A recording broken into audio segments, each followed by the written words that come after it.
Just a few questions to the representatives of the Ombudsman.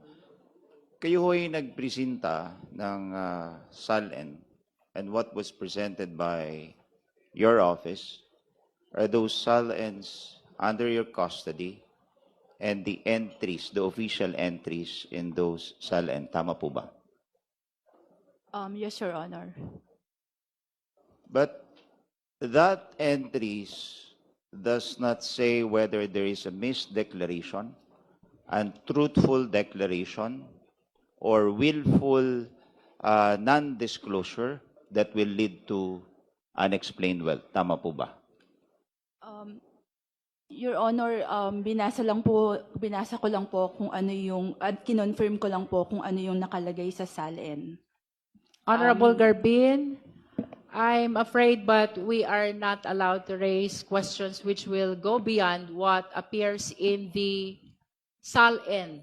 That's why, Madam Chair, I just need confirmation whether that Yes. presentation Issues concerning misdeclaration. yields in support to the complainants. First of all, Madam Chair, wala yung complainant dito eh.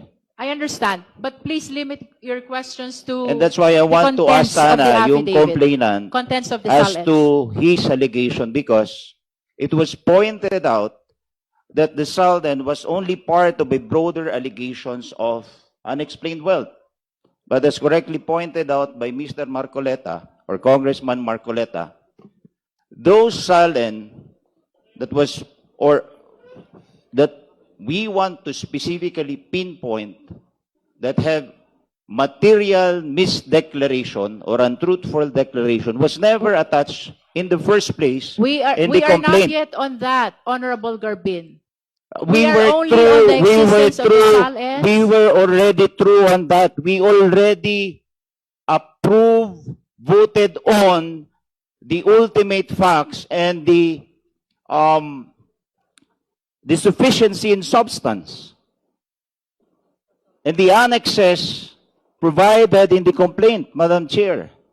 So what we have here is an improvement of the complaint, of the complainant's evidence. Tayo yung nagpo-produce ng ebidensya eh, which is not supposed to be the case. With all due respect, Honorable Garbin, the issuance of the subpoena is not for the purpose of adding, supplementing, or correcting whatever appears in the complaint. The purpose of the issuance of subpoena is to test whether the complaint is sufficient already for the existence of probable cause.